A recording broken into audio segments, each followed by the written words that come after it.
Hello everyone. हमने कल दिसंबर 2015 paper 2 को डिस्कस किए थे। आज हम पेपर 3 को डिस्कस करेंगे और इसको हम दो पार्ट में डिस्कस करते हैं क्योंकि बहुत लंबा है, यानी कि इसमें 75 क्वेश्चंस होते हैं। तो एक एक में करने में बहुत लंबा वीडियो हो जाता है। इस वजह से हम इसको दो पार्ट में सॉल्व करते हैं। चलिए स्टार्ट करते हैं हम। For a linear demand curve, यानी कि हमारा डिमांड कर्व वैसे लीनियर है, तो ये क्या होगा? Elasticity of demand is unity at all the point. क्या इलास्टिसिटी ऑफ डिमांड यूनिटी होता है? तो नो, ये तो हमारा गलत हो गया। Elasticity of demand is constant, तो इलास्टिसिटी ऑफ डिमांड कभी कांस्टेंट नहीं होता है लीनियर डिमांड कर्व में, तो ये भी गलत हो गया। क्यों नहीं होता है? क्योंकि हमारा इलास्टिसिटी अलग अलग होता है लीनियर डिमांड कर्व पे।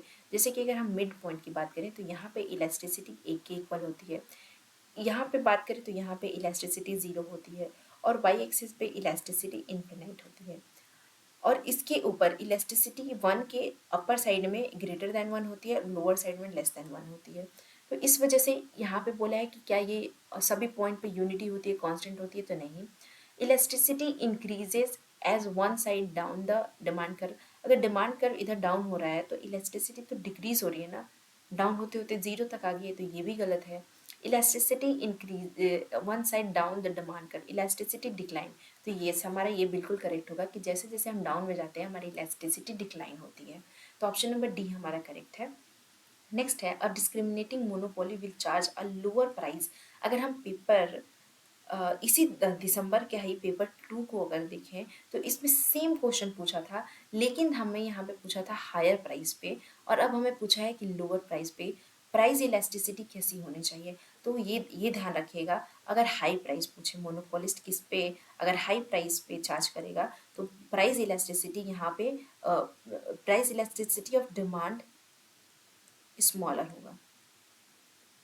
अगर ये लोअर प्राइस पे चार्ज करेगा तो प्राइस इलास्टिसिटी ऑफ जो डिमांड है ये ग्रेटर होगा। ठीक है, तो हमारा प्राइस इलास्टिसिटी ऑफ अरे ग्रेट लोअर प्राइस है ना, तो ग्रेटर होगा, डिमांड इज ग्रेटर, तो ऑप्शन वन करेक्ट होगा। नेक्स्ट है पब्लिक लिमिटेड कंपनी। तो देखिए दो तरह की कंपनी होती है, एक तो प्राइवेट लिमिटेड, ये सबको पता होगा, प्राइवेट लिमिटेड कंपनी, और एक होता है पब्लिक लिमिटेड कंपनी। तो प्राइवेट लिमिटेड कंपनी में क्या होता है कि प्राइवेट लिमिटेड कंपनी में मिनिमम 2 शेयर्स होल्डर होना चाहिए, जबकि पब्लिक लिमिटेड कंपनी में कोई रिस्ट्रिक्टेड नहीं है कि कितने शेयर्स होल्डर होना चाहिए। प्राइवेट लिमिटेड कंपनी में बहुत सारे रिस्ट्रिक्शंस हैं कि जो उनको शेयर्स पब्लिक लोगों को जो शेयर का प्रॉफिट देना है वो भी उनका डिसाइडेड है, जबकि पब्लिक लिमिटेड कंपनी में कोई ऐसे रिस्ट्रिक्टेड नहीं है। तो इसको बोलते हैं कि ये एक तरह से इसको शेयर होल्डर ही ओन करता है, बाकी इसको गवर्नमेंट और फाइनेंशियल इंस्टीट्यूशन नहीं ओन करते हैं, ना ही कोई एमएनसीज ओन करती हैं। तो public limited company owned by a share holder, तो ऑप्शन नंबर बी हमारा करेक्ट हो जाएगा। इसका हिंदी में यहाँ पे है।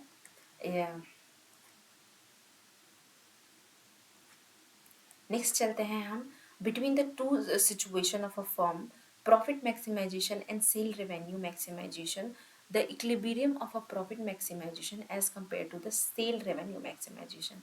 देखिए दो तरह की थ्योरीज होती हैं, एक तो प्रॉफिट मैक्सिमाइजेशन फर्म का, या तो हम प्रॉफिट मैक्सिमाइज करें या तो हम उसका सेल मैक्सिमाइज करें, सेल का रेवेन्यू रेवेन्यू मैक्सिमाइज करें।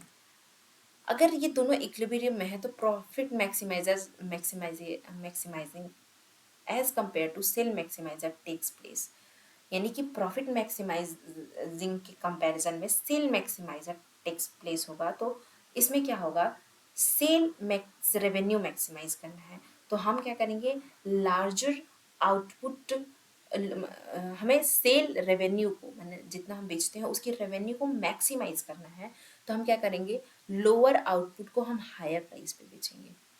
सेल क्या करना है, लोअर आउटपुट को, वो भी हायर प्राइस पे, तो हमारा क्या होगा, सेल मैक्सिमाइजेशन होगा, सेल का रेवेन्यू मैक्सिमाइज होगा, तो हमारा ऑप्शन नंबर बी करेक्ट है। नेक्स्ट है new classical production function which has following characteristics. तो न्यू क्लासिकल प्रोडक्शन फंक्शन के क्या कैरेक्टरिस्टिक्स होते हैं, positive and diminishing marginal productivity of the factor. क्या positive and diminishing marginal productivity होता है? तो ये सही है। कांस्टेंट रेट ऑफ रिटर्न्स होता है, ये भी सही है, और इन आर्डर कंडीशन सेटिस्फाई करता है, ये भी सही है। तो हमारा ऑप्शन नंबर फर्स्ट, सेकंड और थर्ड तीनों सही है। इसका हिंदी वर्जन यहाँ पे है। नेक्स्ट है, इसको आप लोग एक बार पढ़ लीजिएगा, नहीं समझ में आएगा तो हमसे पूछ लीजिएगा। नेक्स्ट है, हमें डायग्राम दिया हुआ है और हमें बताना है कि सप्लाई कर्व क्या है। तो सप्लाई कर्व कभी भी हमेशा प्रोड्यूसर का स्टार्ट होता है एवरेज वेरिएबल कॉस्ट से और ये एंड होता है अबव द एवरेज कॉस्ट। तो इस जो ये पॉइंट है ना B to C, इसी को बोलते हैं, ये सप्लाई है प्रोड्यूसर का, सप्लाई कर्व ऑफ प्रोड्यूसर। तो हमारा option number C and B क्या होगा, सप्लाई कर्व। नेक्स्ट है, product differentiation is relevant in the set of the market. तो अगर हम फॉर्म्स ऑफ मार्केट पढ़ें, परफेक्ट कंपटीशन, मोनोपोली कंपटीशन या ओलिगोपोली और या मोनोपोलिस्टिक, तो इसके बहुत सारे अलग अलग फीचर्स होते हैं। हमें बताना है कि प्रोडक्ट डिफरेंशिएशन की फीचर किसमें होती है। तो देखिए, अगर हम इसकी बात करें तो मोनोपोली में तो होती नहीं है, तो ये गलत हो जाएगा। उसके बाद परफेक्ट कंपटीशन में भी प्रोडक्ट डिफरेंशिएशन नहीं होता है, तो ये गलत हो जाएगा। फोर्थ में भी परफेक्ट कंपटीशन है, तो ये गलत हो जाएगा। यानी कि मोनोपोलिस्टिक कंपटीशन, ओलिगोपोली और ओलिगोसोनी। ओलिगोसोनी किसे कहते हैं, देखिए दो, ये तो फॉर्म्स ऑफ मार्केट हम ज़्यादातर पढ़ते हैं, परफेक्ट, मोनोपोली, ओलिगोपोली और मोनोपसोनी। लेकिन दो तरह के और भी होते हैं, एक को बोलते हैं मोनोपसोनी, मोनोपसोनी, और एक को बोलते हैं ओलिगोपसोनी। ये दोनों सिर्फ और सिर्फ बायर्स से रिलेटेड होता है। मोनोपसोनी मतलब कि one buyer, only one buyer in the market, and oligopsony का मतलब होता है few buyers in the market. जबकि ओलिगोपोली का मतलब क्या होता है, फ्यू सेलर्स, लेकिन ये बायर को डील करता है। तो ये दोनों चीज़ें याद रखिएगा। और ओलिगोपसोनी फ्यू बायर्स होते हैं, तो इसमें डिफरेंशिएटेड प्रोडक्ट प्रिवेंट होता है, रेलिवेंट होता है। तो ऑप्शन नंबर C हमारा करेक्ट है, बाकी इनकरेक्ट है। बताना है हमें नेक्स्ट को, imperfect factor the product market labour exploitation is represented by. तो लेबर एक्सप्लॉयटेशन को कैसे रिप्रेजेंट करते हैं प्रोडक्ट मार्केट में, तो चलिए देख लेते हैं। ये हमारा यूनिट ऑफ फैक्टर है, ये यूनिट ऑफ फैक्टर, और ये हमारा y6 डिनोट करता है फैक्टर कॉस्ट को। अगर हम इसको एक लाइन ड्रॉ करें, एम आर पी हमने लाइन ड्रॉ किया, और एक हमारा है ऐसे, ये है मार्जिनल वेज, ठीक है। इस मार्जिनल वेज पे अगर हम देखें, हमारा ए है और ये हमारा एल यूनिट ऑफ फैक्टर है। फैक्टर कॉस्ट ए है और एल यूनिट ऑफ फैक्टर है। इसी इसी पे हमेशा लेबर का वेज डिटरमाइन करना चाहिए, जहाँ पे एम आर पी किसके इक्वल हो, एम आर पी इक्वल हो मार्जिनल वेज के। वहीं पे प्रोडक्ट किसी भी लेबर का वेज डिटरमाइन किया जाना चाहिए।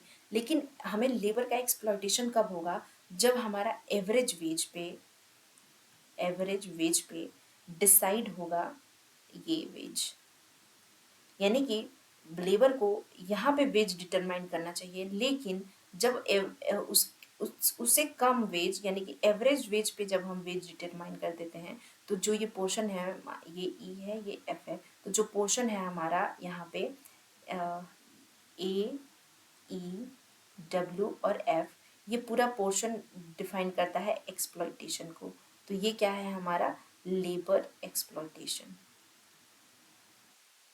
और ये कब हो रहा है, तो लेबर का एक्सप्लॉयटेशन हमारा तब हो रहा है जब when A R P is greater than average wage, यानी कि A R P average wage से ज़्यादा है और ए आर पी भी मार्जिनल वेज से भी ज़्यादा है। इस यहीं पे वेज रेट डिटरमाइन हो रहा है। तो option number first and second हमारा करेक्ट हो जाएगा, जो कि सी में है।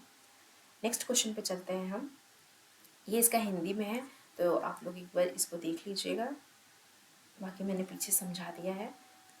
नेक्स्ट हमारा, who among the following economist emphasise the role of non economic factor in explain growth. तो नॉन इकोनॉमिक फैक्टर की बात किसने किया था अपने ग्रोथ को एक्सप्लेन करने के लिए, तो वो थे एन कैल्डॉर। एन कैल्डॉर ने नॉन इकोनॉमिक फैक्टर, इनका ऑब्जेक्टिव क्या था, एनालिसिस करना है नॉन इकोनॉमिक फैक्टर्स को, जो कि डिटरमाइन करता है long term rate of growth, equilibrium growth.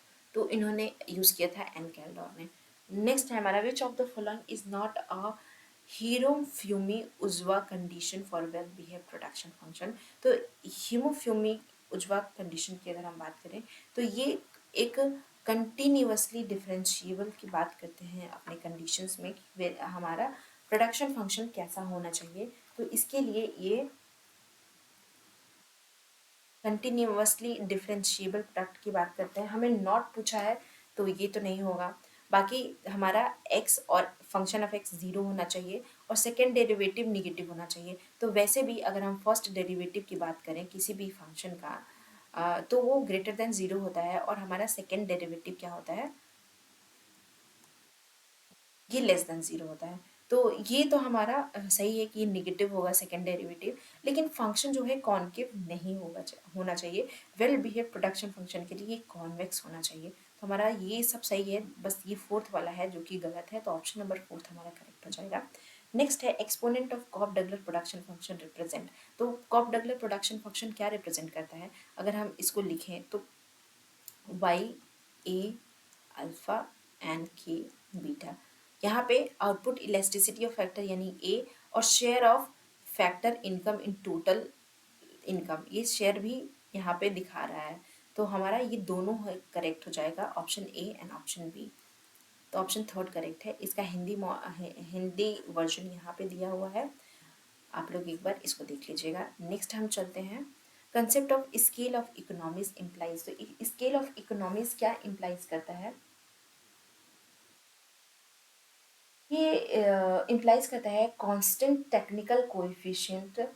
कोई भी इकोनॉमी सेल करेगा तो उसको बेनिफिट ही होगा और वो उसका आउटपुट एक्सपेंड होगा, वो भी लॉन्ग रन में। तो लॉन्ग रन में आउटपुट को कांस्टेंट टेक्निकल कोएफिशिएंट पे आउटपुट को बढ़ाने के लिए हम इकोनॉमीज ऑफ स्केल अप्लाई करते हैं।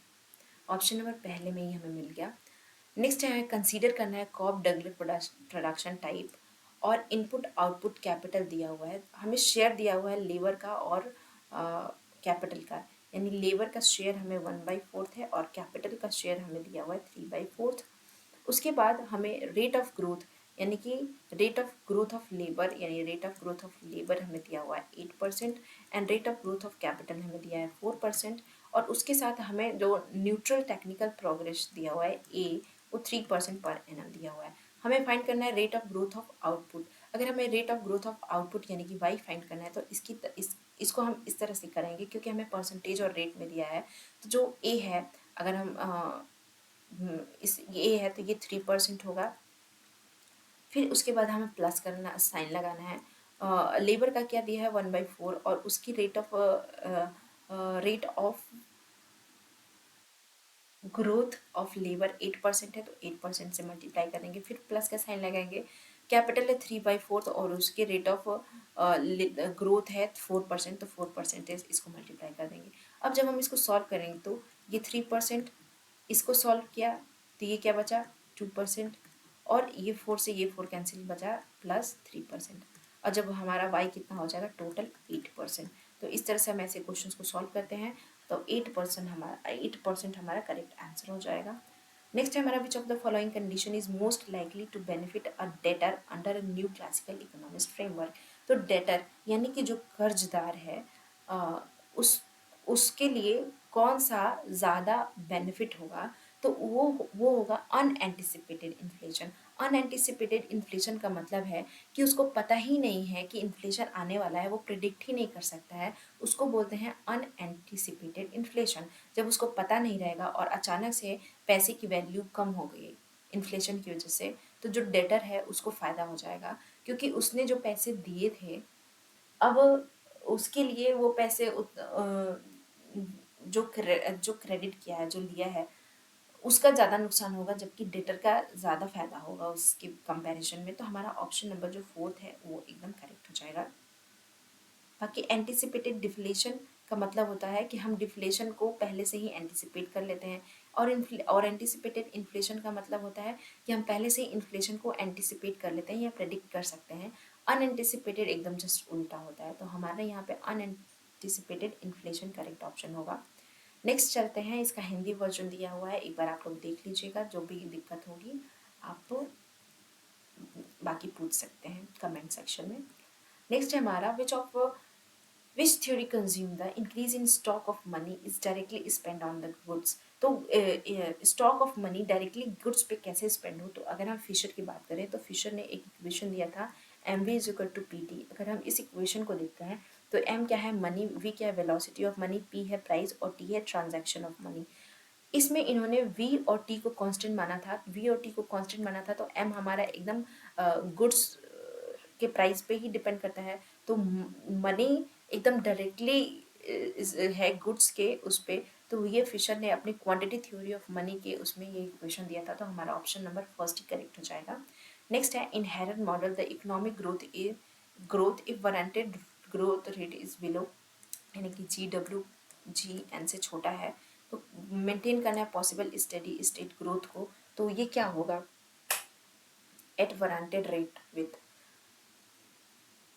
तो यहाँ पे ये ध्यान दीजिएगा कि एक और भी हेराडोमर मॉडल ने लिया था एक्चुअल ग्रोथ रेट। अगर इसका ये ऐसा सिचुएशन हो कि जीएन इससे बड़ा है, ये इससे बड़ा है, ये इससे बड़ा है, तो इकोनॉमी में ऐसे सिचुएशन में इन्फ्लेशन क्रिएट होगा। अगर मान लीजिए ये सिचुएशन एकदम उल्टा हो जाए कि यहाँ पे जी जी छोटा है इससे, एक सेकेंड, एक मिनट, थोड़ा सा इधर उधर हो गया है, इसको मैं ठीक कर लूँ। इन्फ्लेशन की कंडीशन और डिफ्लेशन की कंडीशन में बता दे रहे हैं, बार बार पूछा भी जाता है एग्जाम में। देखिए अगर हमारा इकोनॉमी ये एक्चुअल ग्रोथ रेट कम होगा नेचुरल ग्रोथ रेट से और नेचुरल ग्रोथ रेट कम होगा वारंटेड ग्रोथ रेट से, तो ये इकोनॉमी में डिफ्लेशन डिफ्लेशन को क्रिएट करेगा।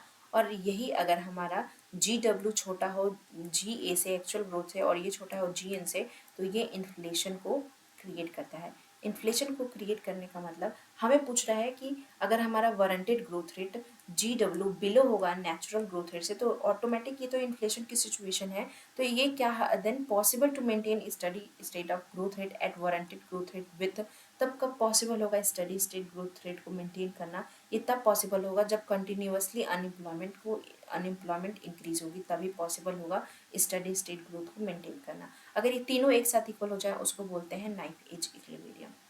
नेक्स्ट है हमारा वेज इज डिटरमाइंड वेयर। तो वेज कब डिटरमाइंड होता है, ये आपको पीछे भी मैंने बताया कि जहाँ पे marginal rate of productivity equal हो जाती है मार्जिनल वेज के, और demand of labour is equal to हो जाता है demand of supply of labour के, तो वहाँ पे वेज रेट डिटरमाइंड होता है। तो option number first and second, ये पीछे वाले सेकेंड पेपर में भी ये आया हुआ था। हमारा ऑप्शन नंबर फर्स्ट ही करेक्ट है कि फर्स्ट एंड बी, बाकी ये यहाँ पे एक्सप्लॉइटेशन हो जाएगा लेबर का। नेक्स्ट चलते हैं, इसका हिंदी वर्जन है, यहाँ से आप लोग देख लीजिएगा। और ये according to Harrod neutral technical progress is characterise as. तो हेरड का न्यूट्रल टेक्निकल प्रोग्रेस कैसे कैरेक्टराइज होता है। अगर हम हेरड की बात करें तो न्यूट्रल प्रोग्रेस का मतलब क्या होता है कि जैसे जैसे पास होगा टाइम वैसे वैसे प्रोडक्टिविटी ऑफ वर्कर्स इंक्रीज हो जाएंगे। और हेरड का न्यूट्रल प्रोग्रेस डिपेंड करता है लेबर, ये लेबर आर्गूमेंटिंग है। अब ये बार बार पूछता है लेबर आर्गूमेंटिंग क्या है, कैपिटल आर्गूमेंटिंग क्या है, तो ये इनका लेबर आर्गूमेंटिंग है। और जबकि हिक्स ने कैपिटल आर्गूमेंटिंग टेक्निकल प्रोग्रेस दिया था, हिक्स का क्या है कैपिटल आर्गूमेंटिंग, ये ध्यान रखिएगा। आर्गूमेंटिंग का मतलब क्या है कि जैसे जैसे टाइम पास होगा जो प्रोडक्टिविटी ऑफ लेबर है वो इंक्रीज करने लगेगी। अगर हम इसको इक्वेशन में देखें तो नॉर्मली वाई फंक्शन होता है किसके, कैपिटल का और लेबर का, ठीक। लेकिन अगर ऑगमेंटिंग की बात आ जाए तो वहाँ पे एक लैम्डा जुड़ जाता है, जिसके साथ भी जुड़ेगा, अगर यहाँ पे लेबर के साथ जुड़ा है ये इस तरह से, यानी कि लेबर ज़्यादा ऑगमेंटिंग है। अगर अगर यहाँ पे फंक्शन कैपिटल के साथ ये लेमडा जुड़ता, तो इसका मतलब क्या होता कि यहाँ पे कैपिटल ज़्यादा ऑगमेंटिंग है, जो कि हिक्स ने दिया था। तो ये हिक्स के अकॉर्डिंग ये कैपिटल ऑगमेंटिंग कहलाएगा। अगर लेबर के साथ लेमडा जुड़ा तो ये लेबर ऑगमेंटिंग कहलाएगा। तो ऑप्शन नंबर हमारा सेकेंड यहाँ पे करेक्ट है, लेबर ऑगमेंटिंग। नेक्स्ट है capacity creating aspects of the investment in growth theory was explain by.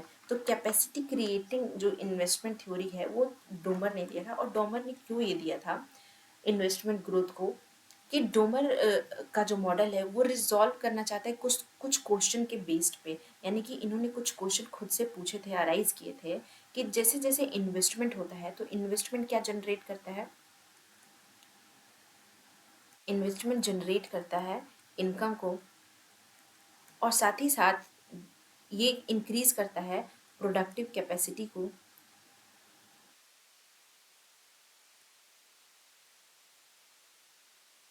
यानी कि when investment increases it's generate income, and on the other hand increases productive capacity to make uh, increasing productive capacity। And उसके बाद उन्होंने ये पूछा कि वो किस रेट पे इन्वेस्टमेंट करे, कि in the investment should increase in order to make a increase in equal to increase in productive capacity, so full employment is maintain. यानी कि अगर वो इन्वेस्टमेंट करता है तो उस वो वो उससे इनकम जनरेट होगी, और इनकम जनरेट होगी तो उसके साथ साथ प्रोडक्टिव कैपेसिटी भी इंक्रीज होगी। तो वो किस लेवल पे अपना इन्वेस्टमेंट इंक्रीज करे जिससे कि उसकी प्रोडक्टिव कैपेसिटी भी इंक्रीज हो सके, और साथ ही साथ वो फुल एम्प्लॉयमेंट को भी मेंटेन कर सके। तो इस क्वेश्चन के साथ डोमर ने अपना एग्रीगेट डिमांड और एग्रीगेट सप्लाई का इक्विलिब्रियम दिया था, और इस तरह से उन्होंने इन्वेस्टमेंट ग्रोथ थ्योरी को एक्सप्लेन किया है capacity creating aspect of investment के नाम से। तो ऑप्शन नंबर बी हमारा करेक्ट हो जाएगा, the rate at which bank lend to RBI. यानी कि बैंक जब आरबीआई को लेंड करता है, उधार देता है, तो उस रेट को हम रेपो रेट कहते हैं। नेक्स्ट है AK model is a endogenous growth model. तो yes, AK model endogenous growth model है, और due to absence of diminishing returns to scale with aspect of a capital. तो येस, अगर हम ए के मॉडल की बात करें तो उन्होंने डिमिनिशिंग रिटर्न्स को ना मान के इंक्रीजिंग रिटर्न्स पे ज़्यादा फोकस किया है, और उनके अकॉर्डिंग अगर हम ज़्यादा से ज़्यादा फोकस करें अपन कैपिटल को, जैसे ए उनका ए के मॉडल में y इज इक्वल टू ए के क्या है, ए है पॉजिटिव कांस्टेंट एंड रिफ्लेक्ट करता है लेवल ऑफ टेक्नोलॉजी को, और के है हमारा ह्यूमन कैपिटल। तो इंडिजिनस ग्रोथ मॉडल में जितने भी इकोनॉमिस्ट हैं जैसे कि रोमर लुकास और जुआ, तो ये सब ने ह्यूमन कैपिटल पे इन्वेस्टमेंट की ज़्यादा बात की है। यानी कि नॉलेज पे इन्वेस्टमेंट हो या ह्यूमन कैपिटल पे इन्वेस्टमेंट हो, तो वो ज़्यादा, तो इन्होंने इंक्रीजिंग रिटर्न्स की बात की है, ना कि डिमिनिशिंग रिटर्न्स की बात की है। तो हमारा ये दोनों बिल्कुल करेक्ट है, और करेक्ट एक्सप्लेन भी कर रहा है, तो ऑप्शन नंबर 1 हमारा करेक्ट हो जाएगा। नेक्स्ट चलते हैं हम, इसका हिंदी वर्जन है, देख लीजिएगा आप लोग। नेक्स्ट है according two marks in a capitalist society organic composition of capital increases with. अगर हम मार्क्स की बात करें तो कार्ल मार्क्स के अकॉर्डिंग कैपिटलिस्ट सोसाइटी है वो organic composition of capital increase होगा टाइम के साथ, तो कैपिटलिस्ट सोसाइटी भी इंक्रीज करेगी, और टेक्नोलॉजी प्रोग्रेस जो है कंटिन्यूअसली कैपिटल इंटेंसिव होगी। तो अगर ये दोनों ही करेक्ट है और करेक्ट एक्सप्लेन भी करते हैं। और ऑर्गेनिक कंपोजिशन ऑफ कैपिटल को कैसे समझाया कार्ल मार्क्स ने, कार्ल मार्क्स ने कांस्टेंट कैपिटल और वेरिएबल कैपिटल के रेशियो से ऑर्गेनिक कंपोजिशन ऑफ कैपिटल को समझाने की कोशिश की है। तो ये ध्यान रखिएगा, इसका फॉर्मूला भी पूछा जाता है एग्जाम में। नेक्स्ट है less I S elastic means. अगर हम आई एस की बात करें तो आई एस हमारा ऐसे इलास्टिक का मतलब क्या होता है कि हमारा कर्व एकदम ऐसे होना चाहिए। लेस इलास्टिक का मतलब क्या होता है कि हमारा कर्व ऐसे स्टीप है थोड़ा, यानी कि कम इलास्टिक है। अब कम इलास्टिक का मतलब क्या होता है कि यहाँ पे कौन सी पॉलिसी ज़्यादा इफ़ेक्टिव होगी। तो लेस इलास्टिक का मतलब है कि यहाँ पे जो फिजिकल पॉलिसी है ये मोर इफ़ेक्टिव होगी, क्योंकि ये क्या है, अगर थोड़ा भी इंक्रीज हो रहा है तो हमारा इन्वेस्टमेंट बहुत ही, हमारा ये आउटपुट बहुत ज़्यादा बढ़ जा रहा है। तो अगर गवर्नमेंट थोड़ा भी कुछ इंक्रीज करती है तो आउटपुट में ज़्यादा इंक्रीज देखने को मिलता है, तो इसीलिए फिजिकल पॉलिसी यहाँ पे ज़्यादा इफेक्टिव है, जबकि मॉनेटरी पॉलिसी यहाँ पे कम इफेक्टिव है।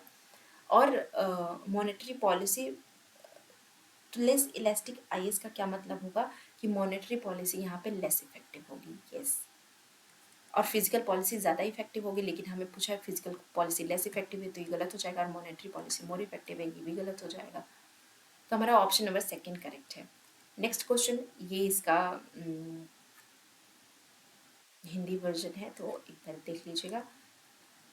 हमें कंसीडर करना है नॉमिनल जीडीपी, प्राइस लेवल और रेट ऑफ इंटरेस्ट कौन सा ऐसा है जो मॉनेटरिस्ट के मनी सप्लाई को डिटरमाइन करता है। तो मॉनेटरिस्ट के मनी सप्लाई को डिटरमाइन करने का जो काम है वो डिटरमाइन करता है हमारा nominal GDP as well as price level, not a rate of interest, क्योंकि मॉनेटरिस्ट ने वेलोसिटी ऑफ मनी को भी स्टेबल माना है और मनी को उन्होंने बेसिकली स्टेबल माना है अपने मॉडल में। तो इस वजह से प्राइस लेवल और नॉमिनल जीडीपी क्या है, डिटरमाइन करते हैं सप्लाई, मनी सप्लाई को। तो ऑप्शन नंबर हमारा ये थर्ड बिल्कुल करेक्ट है। नेक्स्ट है कीन्स के फ्रेमवर्क के अकॉर्डिंग फुल एम्प्लॉयमेंट पे क्या ट्रू होगा। तो कीन्स के अकॉर्डिंग जो फुल एम्प्लॉयमेंट है तो लेबर सप्लाई कर्व इनइलास्टिक हो जाएगी शॉर्ट रन में, और supply is influenced by increase in quantity of money. क्या सप्लाई क्वांटिटी ऑफ मनी से इंक्रीज होती है, तो सप्लाई साइड तो ये है ही नहीं, तो ये गलत हो जाएगा। कीन्स ने डिमांड साइड की बात की है, और जिसमें शॉर्ट पीरियड में ये इनइलास्टिक होता है, शॉर्ट पीरियड में सप्लाई का हमारा वर्टिकल होता है। तो ऑप्शन नंबर सी हमारा करेक्ट हो जाएगा। नेक्स्ट चलते हैं, इसका हिंदी वर्जन है, इसको एक बार देख लीजिएगा। नेक्स्ट है हमारा 26, who among the following economics consider the fourth polio approach. तो कीन्स की बात करें तो कीन्स ने जो अपना अप्रोच दिया था लिक्विडिटी ट्रैप वाला, जिसमें उन्होंने तीन तरह के चीज़ें बताई थी। ट्रांजैक्शन मतलब मनी के तीन तीन मोटिव है, ट्रांजेक्टिव मोटिव, प्रिकॉशनरी मोटिव और स्पेकुलेटिव मोटिव, और ये तीनों अलग अलग टाइम पे होती है। जबकि पोर्टफोलियो का मतलब होता है कि अपने वेल्थ को क्रिएट करना, तो वेल्थ आदमी किसी भी तरह से क्रिएट करता है। किन्स के अकॉर्डिंग कोई भी इंडिविजुअल या तो कैश को रखेगा एक टाइम पे या तो बॉन्ड को रखेगा एक टाइम पे, लेकिन पोर्टफोलियो अप्रोच थोड़ा इसका ब्रॉडर वर्जन है। वो बताते हैं कि आदमी दोनों को एक साथ रख सकता है, कुछ पोर्शन कैश में, कुछ पोर्शन बॉन्ड में, जो टोबिन ने एक्सप्लेन किया था अपने पोर्टफोलियो में, और इसी तरह मिल्टन फ्रीडमैन ने भी पोर्टफोलियो अप्रोच दिया है। तो ऑप्शन बी और सी हमारा करेक्ट हो जाएगा। नेक्स्ट है when LM curve is vertical, अगर हमारा एलएम कर्व वर्टिकल हो जाए तो हमें बताना है an increase in money supply will lead to, अगर मनी सप्लाई इंक्रीज होगी तो क्या होगा। मनी सप्लाई के इंक्रीज होने से हमारा जो रेट ऑफ इंटरेस्ट है वो फॉल हो जाएगा, क्योंकि हमारा एलएम कर्व वर्टिकल है तो रेट ऑफ इंटरेस्ट हमारा फॉल हो जाएगा। क्यों? क्योंकि अगर हमारा वर्टिकल है तो एकदम सेम इस पे इनकम क्या, इनकम लेवल फॉल होगा क्या यहाँ पे, क्योंकि ये तो यहीं पे रहेगा तो फॉल नहीं होगा। No change in level of income, तो चेंज क्या लेवल ऑफ इनकम चेंज नहीं होगा अलग अलग उस पर, तो ये तो चेंज हो ही रहा है। बाकी rise in rate of interest, तो अगर रेट ऑफ इंटरेस्ट की बात करें तो रेट ऑफ इंटरेस्ट कहाँ राइज कर रहा है।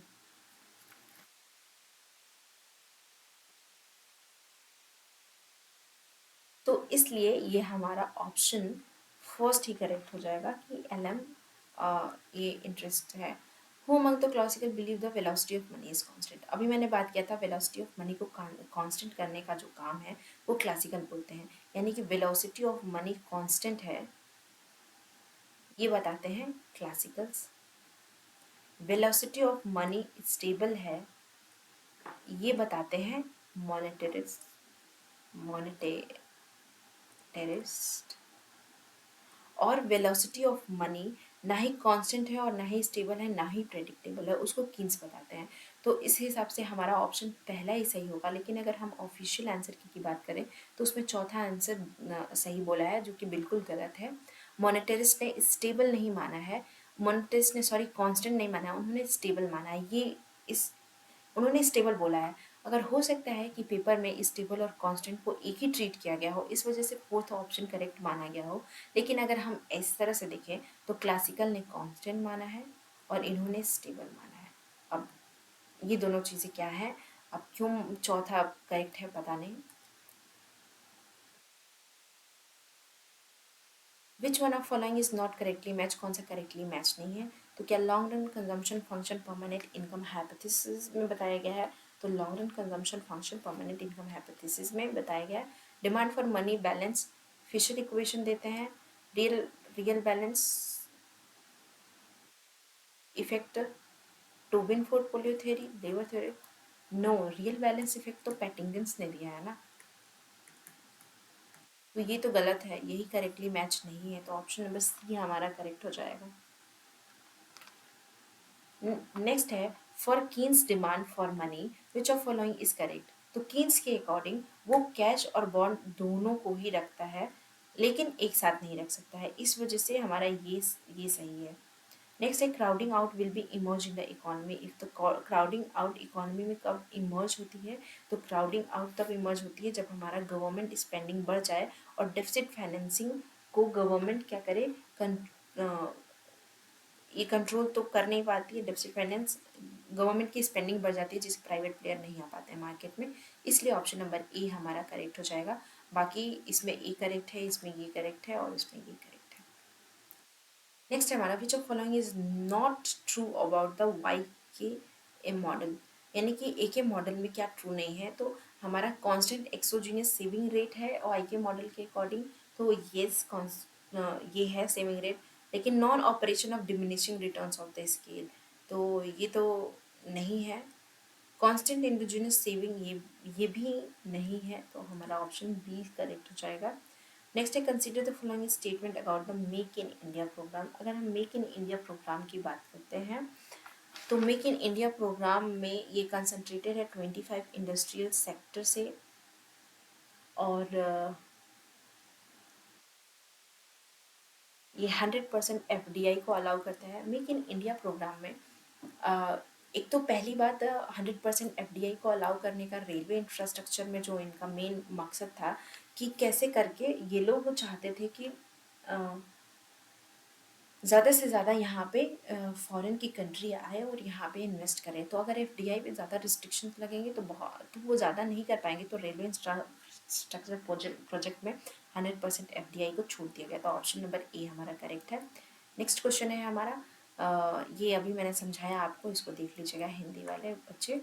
बाकी population replaced level of total fertility rate, तो टोटल फर्टिलिटी रेट का मतलब होता है, level of total fertility rate बताता है हमें कि किस पॉपुलेशन पे एग्जैक्टली हम रिप्लेस कर सके एक जनरेशन को नेक्स्ट जनरेशन पे, उसे बोलते हैं पॉपुलेशन रिप्लेसमेंट लेवल, यानी कि replacement of one population, exactly replacement of population itself from one generation to next generation उसको बोलते हैं, और ये उस हिसाब से जो फर्टिलिटी रेट थी वो 2.1 थी, तो ऑप्शन नंबर फर्स्ट करेक्ट हो जाएगा। नेक्स्ट है कंसीडर करना है शैडो बैंकिंग को, तो शैडो बैंकिंग क्या होती है हमें ये बताना है। क्या ये एनबीएफसी फैसिलिटीज़ है, तो शैडो बैंकिंग सिस्टम रिफर्स करता है, ये फाइनेंशियल इंटरमीडिएटरीज है जो इन्वॉल्व करता है facilitating the creation of credit across the global financial system, यहाँ पे मैं लिख दे रही हूँ, it refers to a financial intermediaries, it refers to the financial intermediaries mediatories involved in facilitating the credit creation, the credit creation of credit या credit creation across the global financial, across the global financial system, but whose member are not whose member are not subject to regulatory oversight, subject to regulatory oversight, कि NBFC facilitate करता है credit को across the global financial system, लेकिन NBFC deposit scheme उसकी जो है under any, तो और जो शैडो बैंकिंग सिस्टम है ये unregulatory activities by a regulated institutions, यानी कि ये ऐसी बैंक है जो अनरेगुलेटेड एक्टिविटीज़ करती है, वो भी रेगुलेटेड इंस्टीट्यूशंस के तरह से, तो इस तरह से एनबीएफसी क्रेडिट स्प्रेड करती है across the global financial system, तो ये तो सही है। और these institution are subject to supervisory control of the central bank, ये भी सेंट्रल बैंक की सुपरवाइजरी नहीं है इसमें, ये सिर्फ ग्लोबल मार्केट में फाइनेंशियल, तो ऑप्शन नंबर सी हमारा करेक्ट हो जाएगा, केवल एक ही सही है। नेक्स्ट है हमारा स्टेटमेंट है, India is one of the first Asia to recognise the effective of export processing zone, तो ये एकदम सही है। और ये सबसे पहले कांडला में इस्टेब्लिश किया गया था ये 1965 में, तो ये दोनों सही हैं हमारे। तो आज के लिए इतना ही, आई होप आप लोगों को समझ में आया हो। नेक्स्ट वीडियो में हम इसके आगे के सारे क्वेश्चंस जो बचे हुए हैं उसको